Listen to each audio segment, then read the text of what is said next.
Мен алғашқы $1 миллион табуға көмектескен бір қадам бар. Ең главный қадам ол мақсаттарымды жазу. И мақсаттарымды үлкен қылып қою. Менде ештеңе жоқ, бизнесімді бастап жатырмын, ештеңе жоқ. Енді ашып жатқан кездің өзінде сразу футбольный академияның 10 точкасы бар Қазақстан бойынша деп ойлағам, деп жазғам, деп армандағам, осындай цель қойғам. И осы 10 точканың артынан қуалап жүріп, бір жылдың ішінде 10 точка аштық, байқамай қалдым мен қалай өсіп кеткенімді, қалай мен миллионер болып кеткенімді.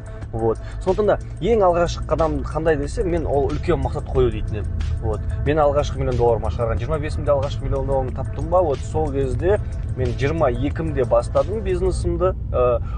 Сол кезде үлкен осындай цель қойған екенмін. Сондықтан да ең главный нәрселердің бірі, табыста үлкен деңгейге шығудың ол мақсатыңның биік болуы. Бірақ енді армандап, жалдап жүре бермеу керек та, мақсатың үлкен болып тұрып ше. Оны бөлу керек кіші мақсаттарға и қимылдау керек, әрекетін жасап